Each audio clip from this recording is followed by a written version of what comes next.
Welcome to World War II, Both Sides of the Wire, the podcast where we lift the lid, bust the myths, and explore the incredible history of the Second World War from the Allied and Axis perspectives. I'm Jesse Alexander, a public historian specializing in the history of the two world wars. And I am Matthias Strohn, German officer, professor of military studies, and author.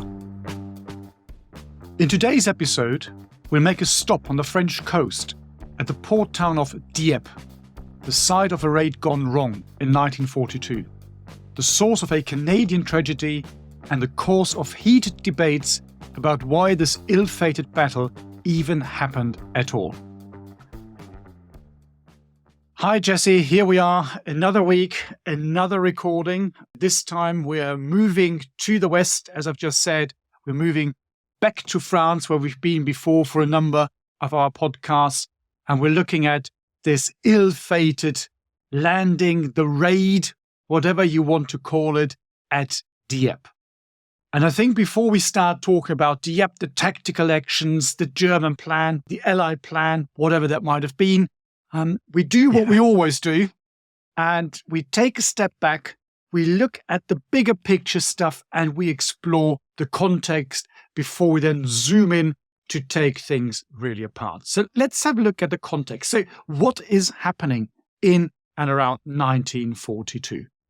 Indeed, 1942, a very black year in the collective memory of Canadians. Today's episode is going to be one filled with painful memories. There's no sense trying to create, suspense as to the outcome. This is kind of picking apart a tragedy and a disaster, but it's a very interesting one to pick apart.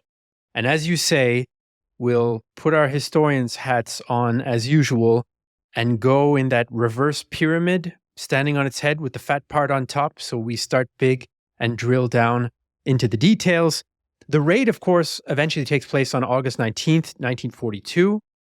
But 1942 is an interesting year for everybody. It's not only a black one for Canadians. Actually, it's kind of black all around on both sides of the war, if you think about it. Strange year. Anyway, for the Allies, things are quite tricky, in particular for the British. Now, if you're the British, you've been kicked out of Europe in 1940. You've had a rough time getting things under control in North Africa, although the British are still fighting. They have still had some success against the Italians. In the first half of 1942, though, they're having trouble against the Germans. The Africa Corps has arrived, so the news is not great there. News on the Atlantic is also quite tricky because although the Americans are now in the war, this is, for the moment, just providing more targets for the U-boats. And they are setting some records in early 1942 about how many ships and how many tons of Allied shipping that they're sinking. Then you have the attempts to help the Soviet Union by Arctic convoys, for example. And there's an Arctic convoy, the name escapes me. I want to say PQ-17, but I could be wrong out there, listeners. I don't know. Matthias is nodding. Maybe I got it right. You can correct me, listeners out there, if I got the number of that convoy wrong. But there's this one convoy heading towards the Soviet Union that gets absolutely hammered. They have to slow down the convoys. Churchill has to explain this to Stalin. The Soviets are struggling in the summer with the German offensive, Case Blue, which is rushing towards Stalingrad. Asia is not doing much better. You have to say, Asia's not doing much better from the Allied point of view because the Brits, of course, just lost Singapore, one of their biggest defeats of all time in February 1942. So this is 1942. You're shut out of Europe. You're really on the ropes on all other fronts from the Allied point of view. And the question is, if you're Britain, the Soviet Union is looking at you saying, hey, man, what are you doing? It's great that you're sending us some stuff. It's great the Americans are sending us some stuff. But Stalin and other Soviet officials are asking, what are you going to do? You say you're in this. We're bleeding out here on the Eastern Front. What are you going to do? And the British don't have a ton of options, do they? Well, no, they don't. And you're absolutely right. When you look at the map in the first half of 1942, it's actually looking quite good and well for the Germans. Of course, with the benefit of hindsight, we know that the tide is turning. And in many respects, 1942, the beginning of 1943 is really where things begin to fall apart for the Germans. But in the early phase, all the way into the summer, this is not that obvious. You've already talked about North Africa. There it's looking okay for the Axis powers at the moment. You talked about the Far East. That's okay. In the West, well, Britain hasn't been defeated in 1940, but Britain is sitting on the island. Basically, it's like a huge aircraft carrier, but they can't get off because the Germans are controlling France, the northern part of France. So that looks okay. And of course, from a German perspective, 1942 is still all about the war in the East. At that stage, around 75 to 80% of all the German troops are fighting on the Eastern Front. The Eastern Front is the big one. They keep looking at the Eastern Front. This is where Hitler and everybody else thinks the war is going to get decided. And the date is quite interesting as well. So the 19th of August, this is when the Dieppe raid happens. It also happened to be the exact date when the Germans launched their attack onto the city of Stalingrad. So you can see there's some interesting parallels here. And at that stage, Operation Blue, you already mentioned it, the drive towards the Caucasus and Stalingrad is still going ahead. The Germans are still occupying territory. They think if everything goes well, the campaign in the East might be won by the end of the summer. So that's all looking reasonably nice and good and well for the Germans. As I said, with the benefit of hindsight, it's very, very different. But when we switch now towards the West again, well, you've got a lot of things that go in favor of the Germans. You talked about the U-boat campaign. You're absolutely right about that. They have Fortress Europe, as they call it. So at the beginning of the Atlantic Wall, it's still in its infancy in 1942. It's not as well developed as it will be in 1944 when the Allies finally land during D-Day. However, they're beginning to build this. The one thing, of course, where the Germans are beginning to struggle already in 1942 is the air war. And that is a big problem for them because you have the majority of the fighters at that stage still deployed in the East, where they're fighting against the Soviet Air Force, and the other fighters that you have, increasingly, they have to send more fighters from the Eastern Front to the Western Front. The Germans increasingly have to send more fighters from the Eastern Front to the Western Front because the Allies are now arriving en masse. You have the first 1,000 bomber raid on Cologne, which flattens the entire city, and the air war's really beginning to hurt and to bite the Germans. So that is one of the problems that they're facing. Apart from that, in the West, it still looks reasonably okay. So the Germans know that sooner or later, the Allies are going to land somewhere in France. As we know, it happens in 1944. It's a very different discussion. We don't have to look at this right now. But they know this is going to happen. Is it going to come in 1942, a big invasion? The Germans think probably not. The Allies are not strong enough to do that in 1942. Do the Germans rule out raids? No, not really. And as we'll see as we go through this podcast, this is, of course, exactly what unfolds. But in 1942, particularly the first half, in the West, the Germans can be reasonably content. The troops they've got there are not the cream of the crop. They're not the best divisions that they have because they're all fighting on the Eastern Front. But they have divisions, and that is the important thing.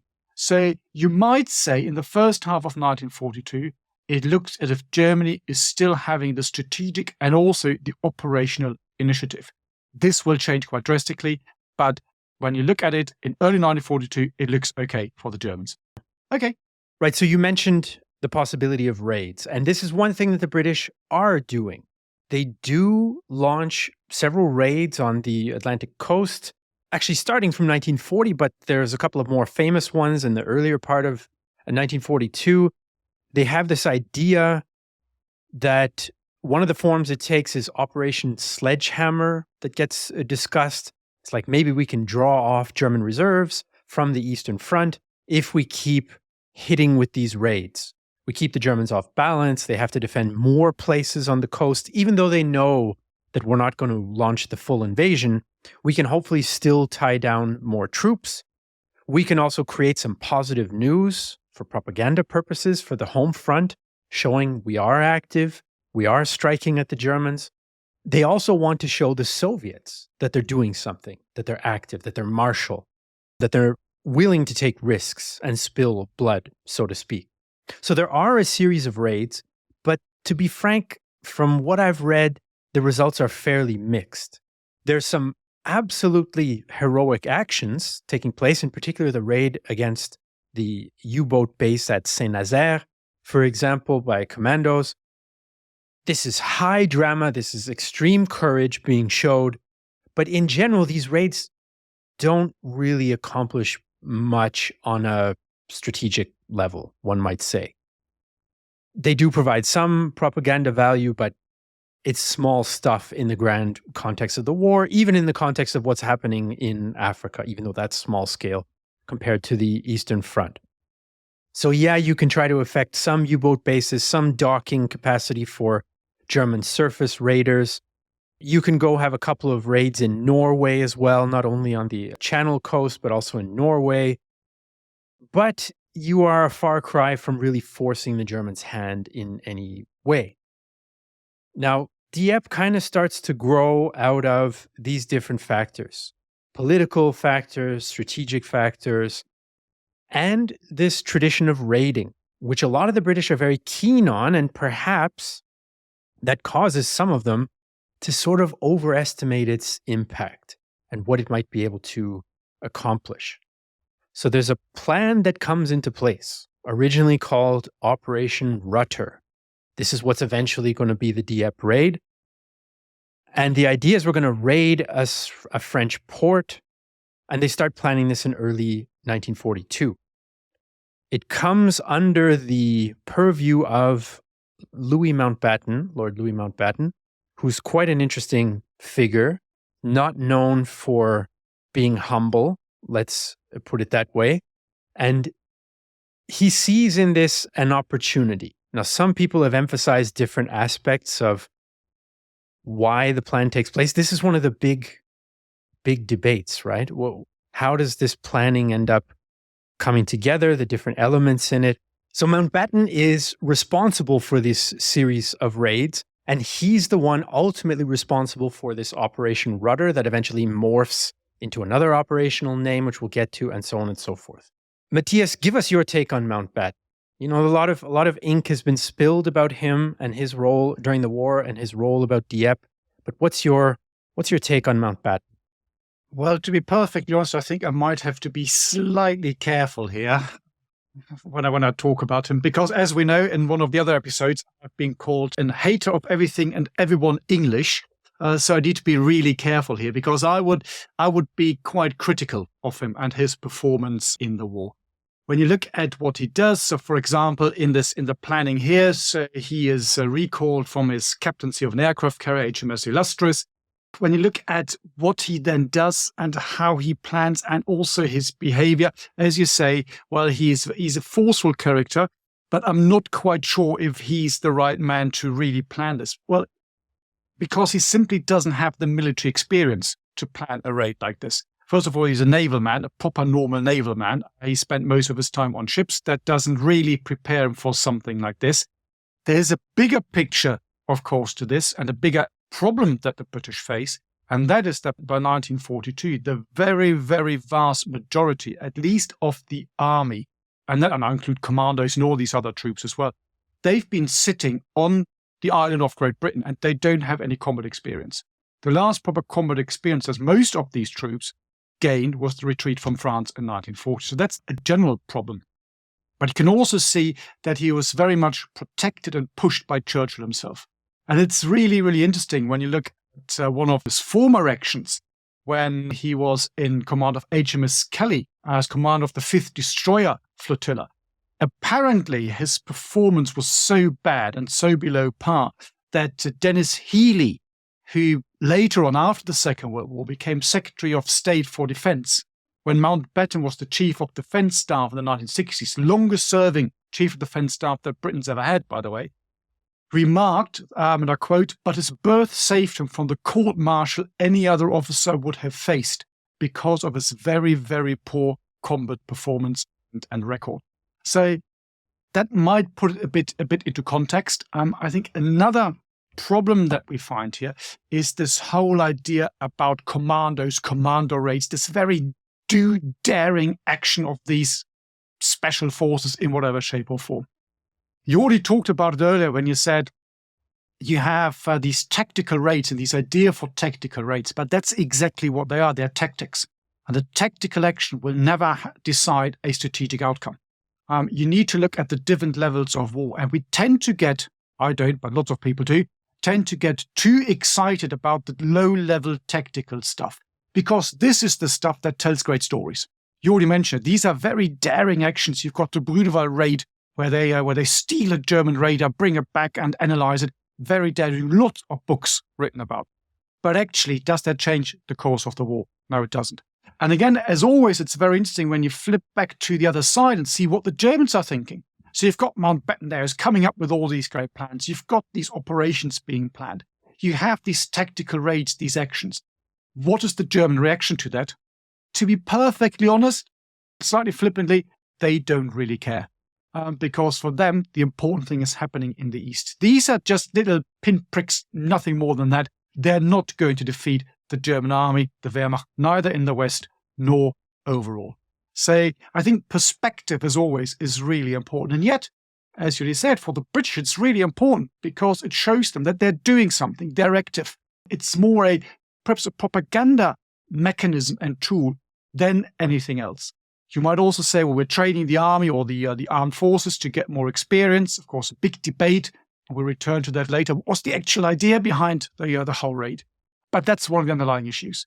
When you look at the planning itself, you already started talking about it. It's interesting that the British start planning for the return to the continent pretty much in 1940. It's just been kicked down, they start planning for it. One of the first plans was a 12-division landing in the area of Le Havre, which of course never happened, but that's then developed into the plan that you already mentioned. So you can see there's a lot of intellectual ink being spilled, but it doesn't really relate too much on the ground at that particular point.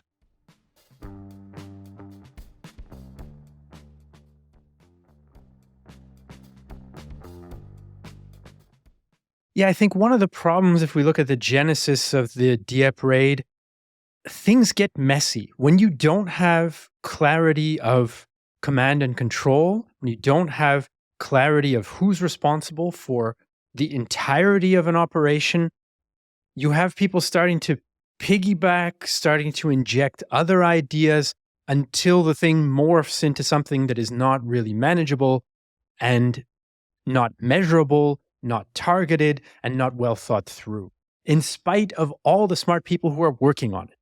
And I think there's a failure of kind of organizational culture and division of labor and reporting lines and accountability that's involved in this. You have Mountbatten, who's the chief of combined operations, who's responsible for overseeing it all. But at the same time, you have the Navy involved, you have the Air Force involved, and it's not a priority for either of them. For example, the Navy doesn't want to risk its battleships during the day for a raid in the English Channel when the Luftwaffe still can inflict severe damage on capital ships. The bomber force also doesn't want to risk its heavy bombers. Its priority is building up for bombing the German homeland and industry and so on and so forth. You mentioned the first 1,000 bomber raid takes place in 1942.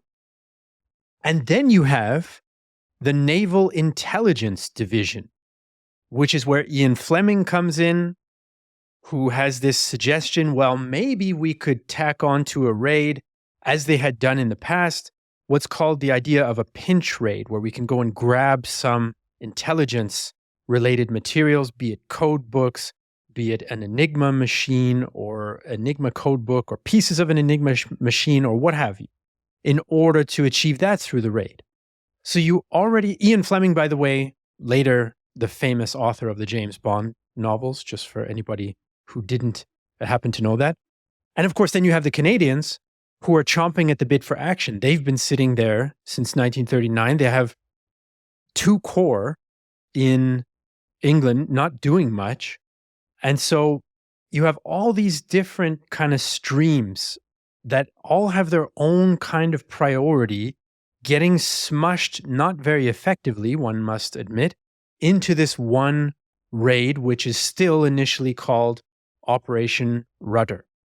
So when historians try to parse out, why this happened, it's very difficult to see the clarity of purpose.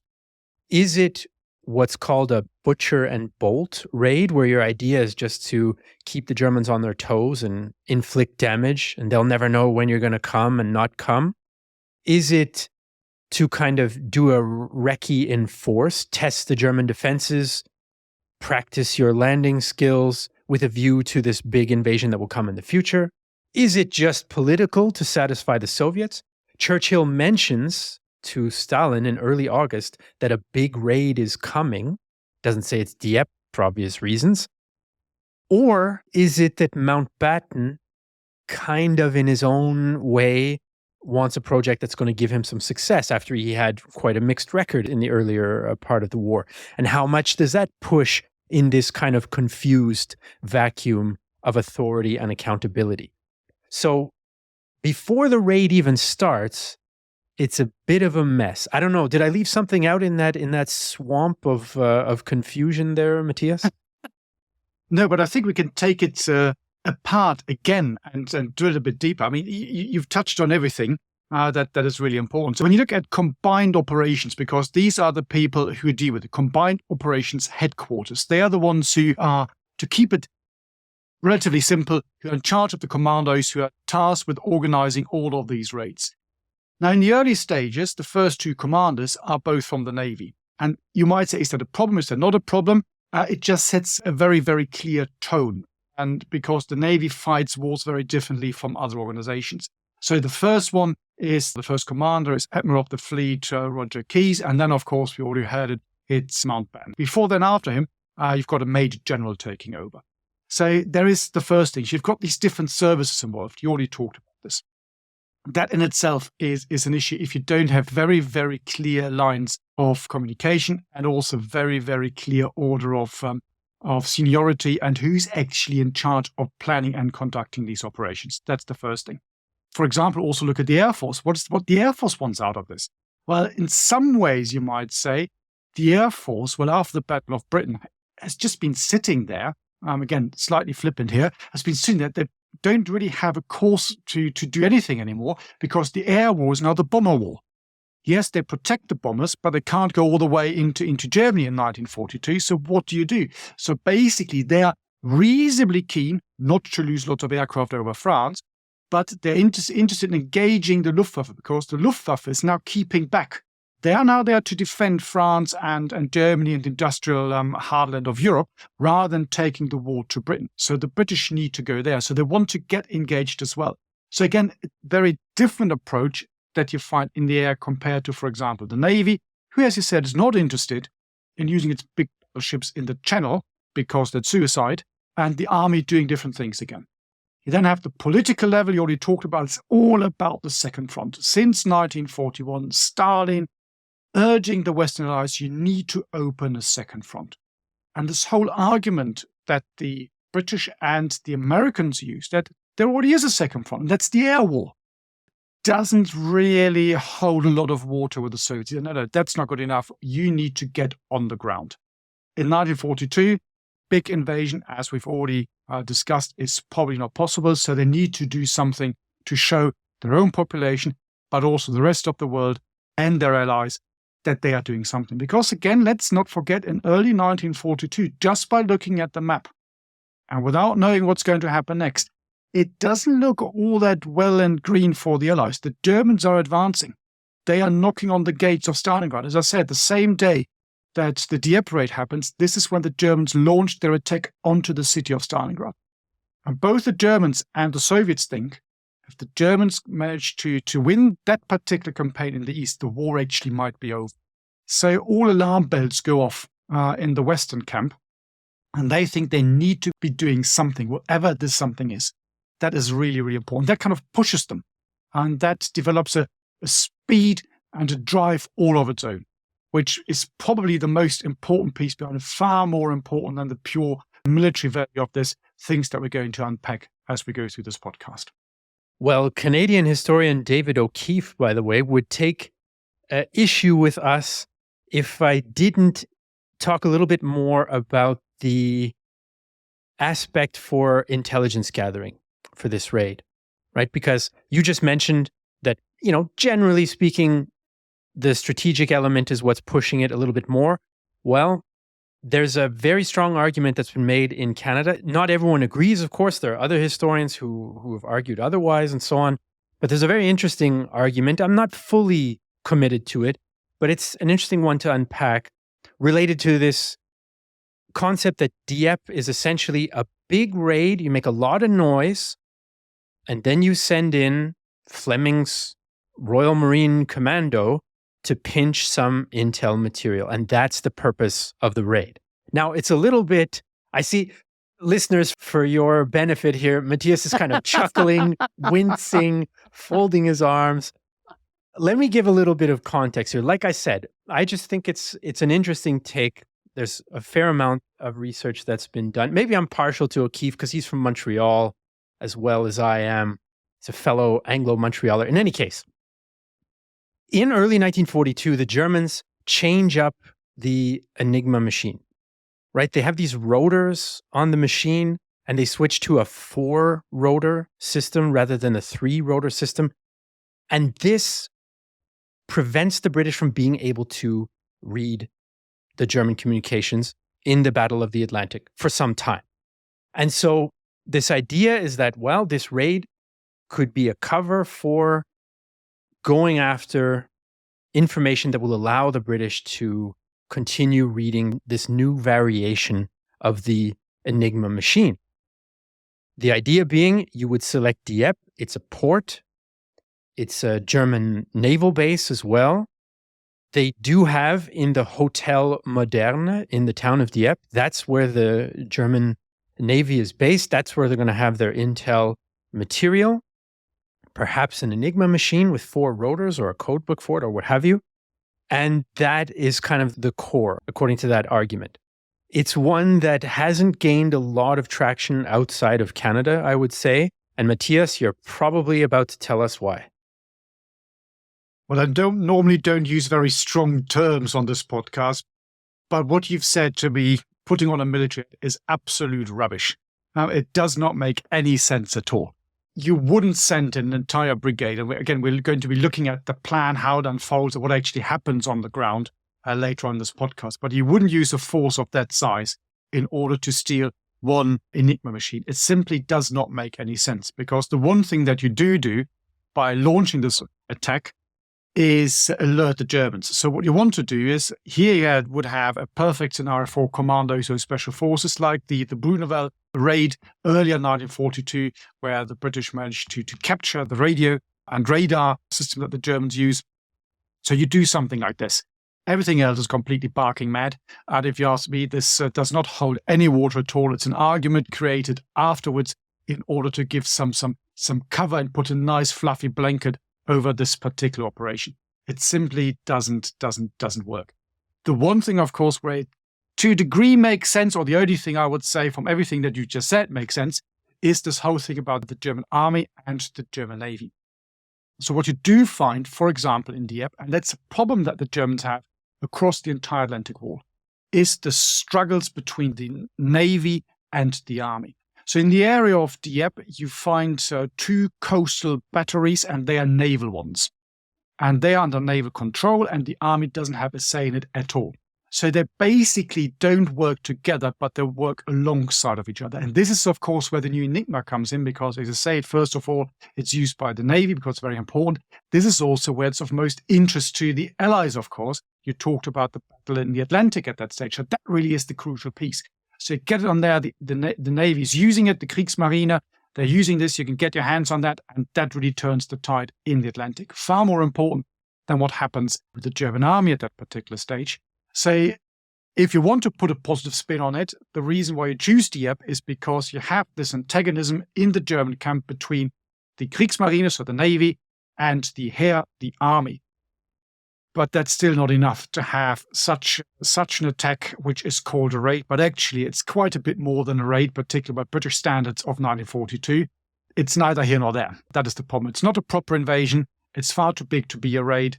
All you do is set off all alarm bells in the German camp that they are coming. And that, of course, also means if things go really pear-shaped for the Germans, the first thing that they had orders to do that would be to either get the Enigma machine out or to destroy it. So, unfortunately, this is an argument that I really, really do not buy into. Well, maybe we'll have David O'Keefe on as a guest one time, and you and he can hash it out directly. In any case, whatever the purpose of the raid was, it is planned to go ahead in the summer of 1942.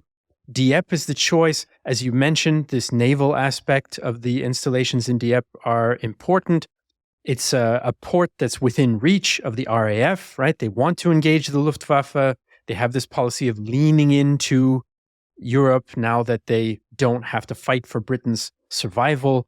There are some ships in the harbor that might be taken out. There's an airfield next to the town that might be taken out, and so on and so forth. So Dieppe becomes the focus. Originally, the plan was for this raid to take place in July, right? But the Germans end up bombing Canadian troops as they are practicing for this. And so they abort the July date for what was then Operation Rutter, which then gets changed to Operation Jubilee, which is then the operational name for the raid against Dieppe. So they abort this raid because they figure, well, those German aircrew, they're going to report what they've seen, and the Germans are going to know that the Allies are up to something, that they're planning some sort of landing. But, and this is another black mark on Mountbatten's record, I would say, he decides to basically just postpone and go for pretty much the same plan and just postpone it to August 19th. So all the signs, in hindsight, of course, we can see it 2020, but all the signs are pointing in not so great directions for the Allies, even before the force actually steams across the channel towards Dieppe.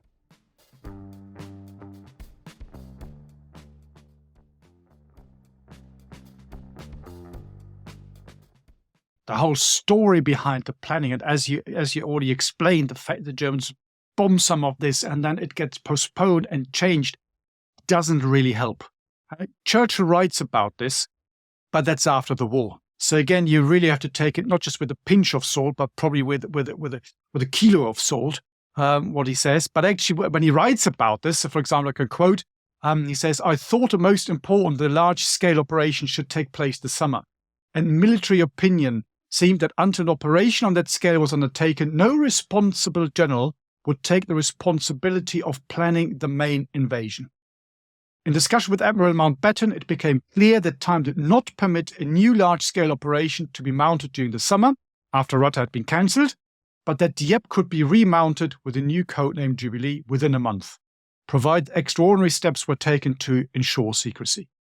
So when you start reading between the lines here, of course, Churchill's trying to, I wouldn't say cover his back, but turn again what you might call a disaster into something useful, but also the planning stages behind it. So the one operation gets cancelled. He says, no, we need to have one, because unless we have one now, we're not going to be able to plan the main invasion. So they just dust off the plan they have anyway, and then just call it by a different name and then start the operation. And Mountbatten is said to have said, well, maybe the Germans have learned about this. That's also why they bombed the installations in Britain. And he then said, it's a bit for the British audience, you will know what I mean now. For the non-British audience, do make sure that you watch Blackadder, which tells you everything about Britain, the British Army, mainly in the First World War, where the British general in the First World War says we're going to stick to the original plan that the Germans know, because the Germans don't think that we're so stupid as to do the same mistake twice. And of course they do. And this is exactly what happens here. So while the Germans will not believe, we're still continuing with this plan. So this is all not particularly clever, what happens there, to be perfectly honest. And those who are going to suffer from that lack of cleverness are mostly Canadians. Not exclusively, but it's 2 brigades of the 2nd Canadian Infantry Division that end up being assigned to be the main ground force for this raid. Not exclusively, there are British forces as well, mostly commandos. But yeah, the Canadians are keen. They're chomping at the bit for some kind of action. They've seen almost no ground action in this war. There was one Canadian division that was briefly sent in the summer of 1940 to France, but then the front collapsed, and so they were taken back to England without really seeing any significant action. Politically, of course, back in Canada, there's some pressure Why aren't our troops involved anywhere? You know, we want those headlines. We want to be contributing to the war effort and so on and so forth. So it's the 2nd Division that gets chosen. The commander of that division is a guy known as Ham Roberts. And his experience as well was basically evacuating in 1940. Now, he did a good job organizing the evacuation of Canadian troops in 1940, but he also doesn't have very much relevant experience. In fact, infamously, he allegedly told the troops before the raid, it's going to be, quote, a piece of cake. And if there's something you should probably avoid telling people before going into action, where, of course, anything can happen and people are going to die, you don't want to tell them it's going to be a piece of cake. Better to err on the side of caution and say we're confident in victory, but it's going to be tough, so, get ready, rather than saying it's going to be a piece of cake. But that is how he approached it. You're going to have, for our Canadian listeners, you're going to benefit a little more from our episode today. For the non-Canadians, you're going to learn a few things about Canada, I hope. But anyway, just to give an idea very briefly before I flip it back to you, Matthias, very briefly of what kind of units are we talking about here? It's mostly infantry, mostly Canadian infantry. You have a unit from Hamilton, which is just outside of Toronto. You have a unit from Saskatchewan, which is a real word and a real place for the non-Canadians out there. It's in Western Canada. You have the Royal Regiment of Canada, which is a very old, rich in tradition. You also have the Royal Highlanders of Canada, the Black Watch of Canada, who are going to be involved. You have the Essex Scottish, who are not from Scotland. Canada has numerous Scottish units designated as Scottish in the 2 World Wars. And you have the Queen's Own Cameron Highlanders of Canada, just continuing on with the Scottish theme. And then you have tanks that are going to come and support with firepower. They have Churchill tanks, British-built tank, of course, but it's the Calgary Tank Regiment that's going to be providing that fire support on the ground. And so there's about 5,000 Canadian troops assigned to the raid. Then, of course, you have British commandos, numbers 3, 4, and 30. And you have a few Free French, a couple of Americans, interestingly enough. And then you have a couple of German-speaking Jews from Czechoslovakia who are involved as well, in order to better take prisoners and ask directions on how to get where they're going, I presume.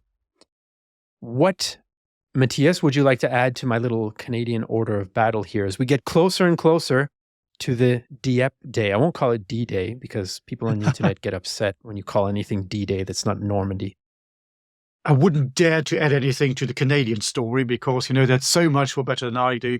And also, I can't pronounce half of the words. It just rolls off the tongue. Some of our tongues, there we go. I leave that. I goose step all over it if you want me to, but it's a bit difficult. So nothing on the Canadians. But as we looked at the Canadians, so maybe have a quick look at the other side of the hill as well, because it is both sides of the wire, isn't it? This is what we do in this podcast here, dear listeners. So let's have a quick look at what the German forces in this area are like. And the German forces, in particular, the army unit or formation, I should say, it's not a unit that is engaged here and will fight against mainly the Canadians as they land, is a particular division. It's the 302nd Infantry Division, which comes from, here something for the real spotters, the 2nd German Military District, which in the northeast of Germany, the seats in Stettin, modern-day Poland, Szczecin. So that's Pomerania. That's where they come from.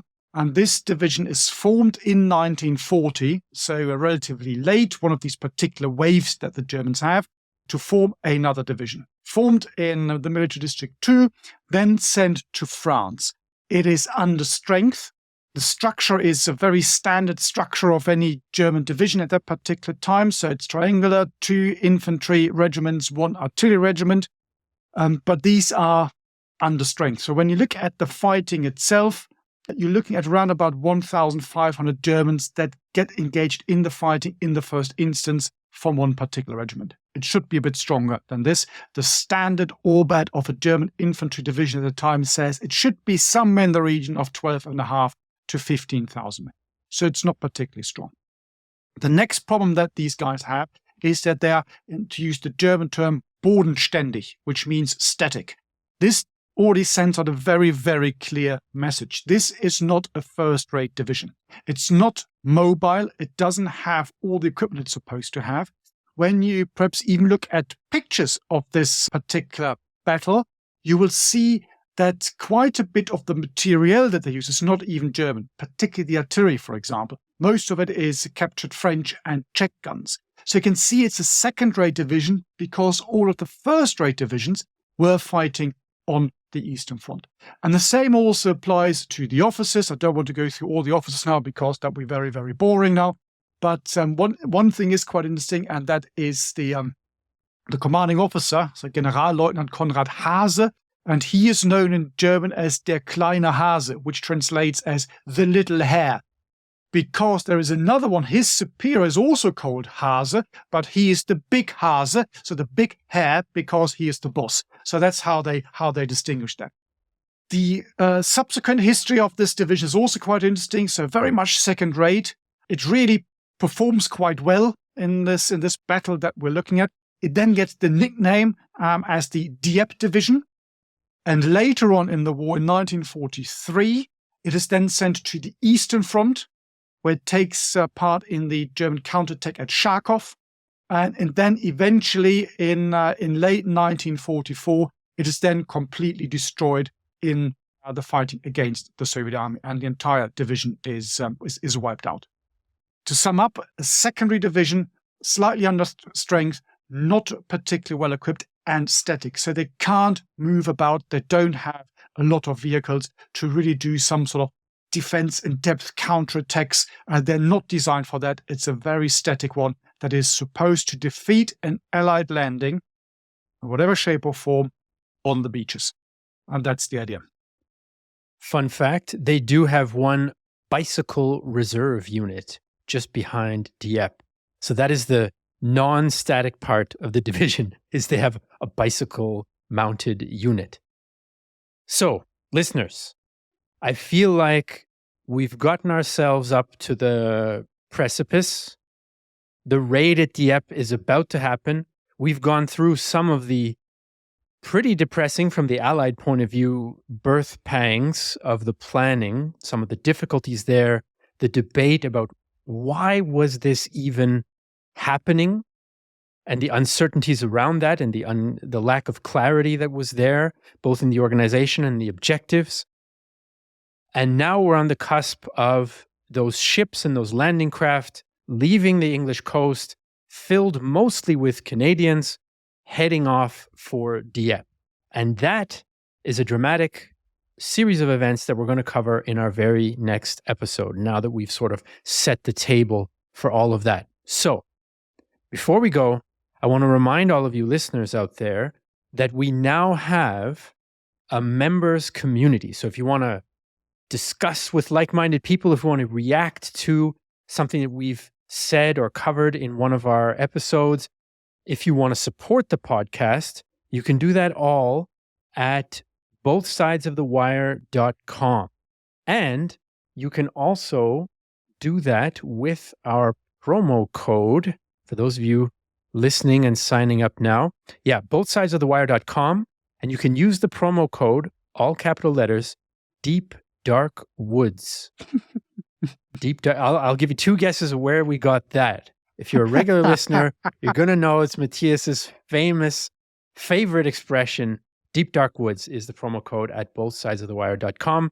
That's it for today. We will see you in the next episode when we hit the beaches at Dieppe. You've been listening to World War II, Both Sides of the Wire, a Battle Guide production. To support the creation of future episodes, consider joining our dedicated supporter community, where you can enjoy exclusive benefits and connect with like-minded individuals. For more information, please see the show notes, and if you appreciated this episode, please leave a review on your chosen podcast platform. Thank you for listening.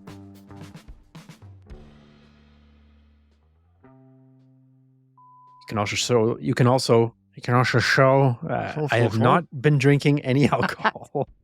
Maybe that's the problem. Before this recording. Maybe that's the problem. Yeah, we're off to a cracking start here. Mountbatten is one of those.